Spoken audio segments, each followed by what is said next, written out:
He's good at it now. See that spin? I've never seen that move before. Little spin. Yeah. It gets like the things out. Tips and tricks. Little update on the Cressida. We've got the fan shroud finished up. I've just got it sitting in there with the radiator for mock-up now. We're waiting on a set of fans before I actually put the fans in there and finalise it. Just got it in there so that it takes up the space that it takes up, so that we don't accidentally put something else in its way. This top intake pipe's very close to it currently, so we're thinking what we're probably going to do is notch this, it's got like a 5mm lip on the front. Probably going to just take that little 5mm lip off. That'll allow us to bring the radiator back another 5mm, which is all we need to clear that. And the front housing of the turbo is also very close, so that'll give us a bit of wiggle room there as well. It's all done, so to speak. Daniel has got the crossover pipe finished, which is under the car there that you can't see, but George will put some footage in of it. And then we've just started, or Daniel's just started doing the dump pipe. So we've got the rear housing back on the manifold, and we've got the beginnings of the dump pipe here mocked up. So it's a 4-inch dump with very limited space, but so far we're making it work, or he's making it work, I should say, because I'm not doing anything. We were going to try not to relocate the coils. Probably could have gotten away with that if we went to a 3.5-inch pipe, and instead of coming up, we went down and snuck it along the rail, but it just kind of looked a little dweeby. It would have performed fine, but it just didn't look right. And half the time with these cars, it's all about, as lame as it sounds, it's all about how it looks. So the 4-inch looks right and it fills the space well. So we've gone ahead, we've made the 4-inch work, and I'm just going to relocate the passenger side banks of coils, and we're going to make up new leads for it. So I'm going to run the leads down onto the chassis rail and then back up so that they stay away from all the heat. Other than that, I've also made a start on the wiring side of things. So I've untaped this concoction that was up under the guard here and started sort of sorting through some of the war crimes. I've got all the old fan wiring out, which was just made from house wiring. I've got that out, but I really want to wait till I've got it off the hoist and I can just have the doors open, because I'm going to be in and out of there a lot, going from side to side, figuring out where all the same coloured wires are going to, because everything's either black or orange under there at the moment, and it's a bit of a pain. Once Daniel's got the dump pipe done, I'll probably take this off the hoist and then start the wiring under the dash. We've also got the old fuel cell out of the car, so that's it here, this little baby one. That was the one that was tucked up right underneath the parcel shelf that you couldn't get to fill it up. Nathan's got a 80-litre cell on the way, so once that's here, we're going to mount it in the boot, and we're going to mount it so that he can actually fill it up without having to use the siphon hose or something stupid like that. Hammer's going to paint. He got a new job today. He's graduated from the mop. Graduated from the mop, he gets to paint now. He's not happy, is he? I got the fuel rails painted too, so I got the fuel rails off. They were that ugly anodised red, so I got them painted. I think that's pretty much the update, George. Been working tirelessly for the last 6 minutes. What an interesting question, George. Let me explain. Some people put them in here as like an anti-theft thing, I guess. Some people put them in here. Yeah, isolated switches. Some people put them in as a safety thing. So if you've got it in as a safety thing, you have to make sure that it actually isolates everything. So as you can see in this case, it's hooked up to the positive battery terminal, right? You see that? Mm-hmm. It goes from the battery terminal to this switch, through the switch to the rest of the car. But if you then go and put accessories onto the battery terminal, the isolator doesn't isolate those accessories. So this is the fuel pump wire. In this case, it's probably not a terrible thing, because if you kill that isolator, it'd kill the ECU, which would probably kill the fuel pump anyway. But it's just worth mentioning that if you put an isolator on and then go and put accessories straight onto your battery terminals, they're not going to be isolated. Wow. You're welcome, George. What a hot tip. Why is your pump so long, Sam? Quite a long pump. You have a very long pump. I have quite a long appendage. Trade secret, but using tech screws that are 3 times longer than they need to be actually increases their clamping performance by 6.8%. Wow. This the screw goes through, right? This is the metal, okay? And then this bit that's doing absolutely nothing actually cheers on the rest of the threads. You just put the right sized ones in. Not these guys. Show us your appendage. What's he doing? Hammer in his natural habitat out here. Doing the chores. What are you doing, bro? I got some washing on my line. Trying to get the bin out so that the bin guy can empty it, but he's struggling quite hard. That's what he's trying to do. Should we help him? Hey? Should we help him? Nah.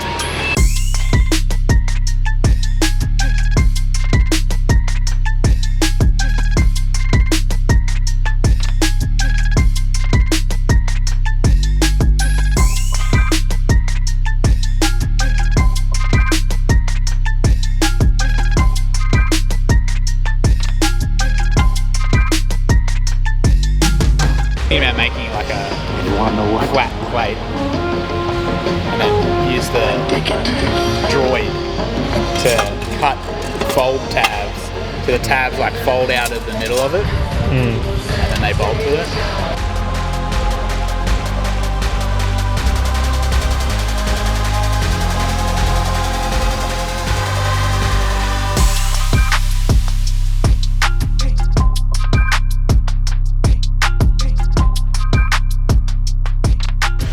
Have you seen the length of it? That's our mop master. I thought you look like a panda. Get good.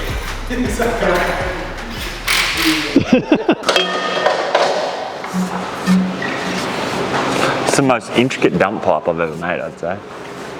Have a look down that end. Word. Can't see. I can see you. You can. There's a mirror in there. Got a delivery. Bounces off. Show me. Word, bro, how much that cost ya? As you can see on the back firewall here, Sam, we use the arc droid. It's been very handy lately. We use the arc droid to whip up some bracketry, relocate the core packs to the back firewall. We could have slipped a smaller, like reduced it down to 3.5 inch dump pipe, but the whole exhaust system's already 4 inch, so we have gone with a 4 inch. It does, as you can see, she's pretty wide. What? Why? You're not, are ya? Put it down the drain at least. You're not paying for water, obviously. We have Aladdin coming in here with his flying carpet. You gotta put that water in your mop bucket. The f you put a door in a wall? You working on it or what? So I've got the handiest man in here today. It's the handiest boy I know. Where were we up to? What have I said so far? Basically, we had to relocate the coils so we could get our 4 inch dump pipe down through that gap there, being a LS in a Cressida. It's limited room, not limited room, there actually is some room. It's all in the back seat. You can't do that there. Oi, did you make that for the alternator? Yeah. You didn't, did you? Actually. I completely missed it. Sam made a little heat shield down here on the alternator. The manifold runs straight past it. Does it? Yeah. Lucky it doesn't run into it. Later on, I believe the car will be coming back for the rest of the exhaust, but now that it's already 4 inches to there, it'll be easy to continue on later on. And yeah, it looks fantastic. George is going to get some B-roll down here of this. What's the other one? Oh, have you seen this one? Let me show you this one. So this here is a crossover pipe.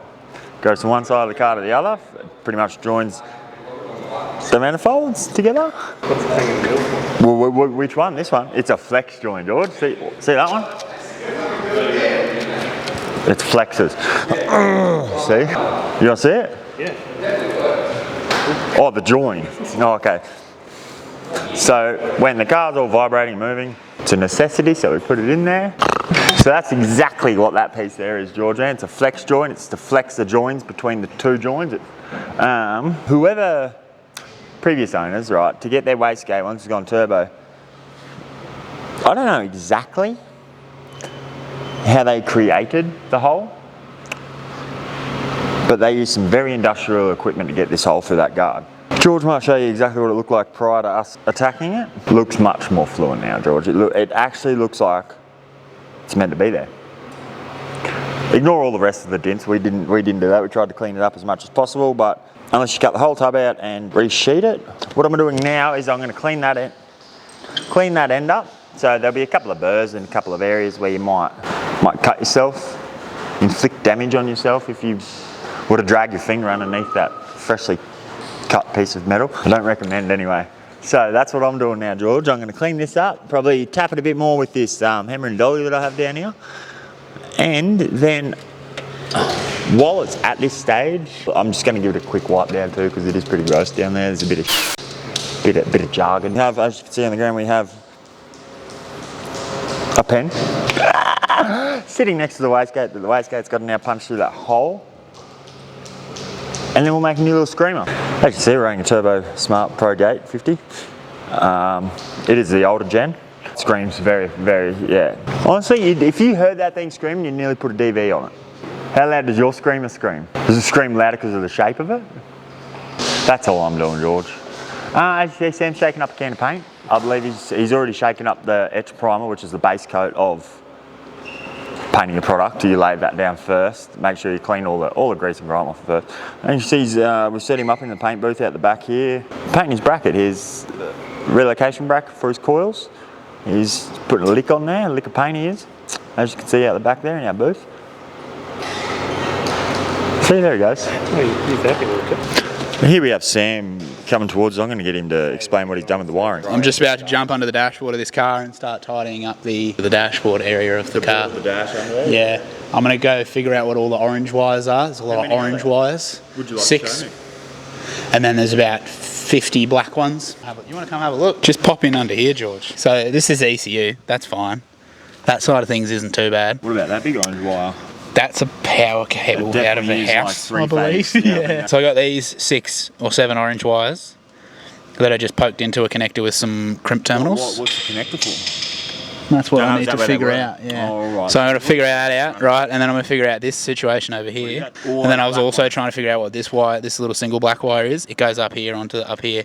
And then it just kind of like loops around for a bit. But basically, just going to make this look not is what that's what I'm doing. Probably mount that ECU up, mount that up, fix all that, put a connector on this, yeah, and then try and get the glove box back in there once I've got that not did. See that the torch is on? I can. That the 3-phase cable goes into? Indeed, yeah. I think that belongs in a power box on the side of a house. So Oh, does it have 15 amp in it? I don't know what it's got in. A big orange one goes into it, and then 1, 2, 3, 4 other big cables come out of it. That's incredible. So I think it's separating the phases. So anyway, that's what I'm doing. Here you go. Don't walk away from it, I just got here. Oh, okay. Anyway, would you like to tell everyone viewing this video on what you're up to? We're putting an alternator on the XP Falcon. Yeah, oh yeah, is that what that is? That is. Is it? As you can see, George, behind you, we've got an XP Falcon in the shop, putting an alternator on. That goes straight. And that's a wrap. So it's the next day. It's the next day to the last clip. Quick update on the Cressy. As usual, we've got the dump pipes done, exhaust is done, crossover pipes done. Daniel made a screamer for it yesterday. I mean, plumbed back to the atmosphere. Plumbed back to the atmosphere. What? We got a new 50mm wastegate on here too from Turbo Smart because when we were mounting up the old gate, I was having a quick toolbox with Daniel about it, put it in my hands and heard it rattle. I heard it go tink and I was like, that's strange, why is it rattling? The valve just came out in my hand and so it had lost all the grub screws inside and the diaphragm was looking a little bit sad and just a couple of things like that. Obviously having grub screws bounce around inside there wasn't too good for it. So Where were they though? not there, so I think they must have gotten... So yeah, new 50mm wastegate on there, nice and schmicky mouse, and then got the coils mounted here.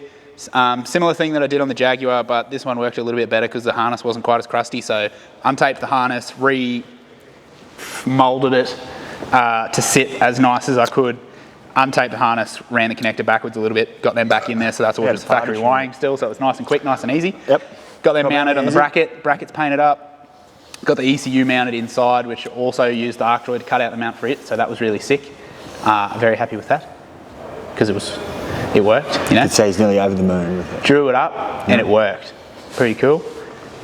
And now I'm just doing the leads. So I think, I'm not sure 100%. Oh, who's not sure? Cockhead, eh, Stuart? Not 100% sure what I'm going to do here. We're trying to keep an air gap, but the problem is we've got hot things on both sides. So I may end up doing some form of like heat shield from the exhaust manifold up and curve up around the dump, I think is what I'm going to do. A little bit, something like that. Yeah. I'm not sure yet. I'll be here with you. Yeah, right. What are we waiting for? What are we waiting for? Front Quite end. a few things. Yeah. Hey? Quite a few things, aren't we? Yeah, Daniel, what are you working on? You're doing the catching. I've just been working on my fucking yoga, bro. Yoga. Alright. Waiting for the front end so that we can make new intercooler mounts, so we can just tidy up the intercooler piping as well. This top pipe should be sweet, it's just this side might need some adjustment. Keep it up. You're a dickhead, eh? Oi, holy Juddy, your hair matches the car. It does. Don't put your hat on. Nah, but it's different when it's just like this, all these clean lines everywhere, bro, you know? Yeah. No, it looks good, bro. Yeah. No. I want a bowl cut. It does. It's kind of grown. Oh no, it's there. It's there. Yeah, it's there. So this thing's not really that far off. Got a lot of the wiring tidied up. Still a couple little things I want to touch, but for the most part, she's getting pretty close. Anyway, thanks for watching. Enjoy. Like, comment, and subscribe. And we'll see you on the next one. Hooroo.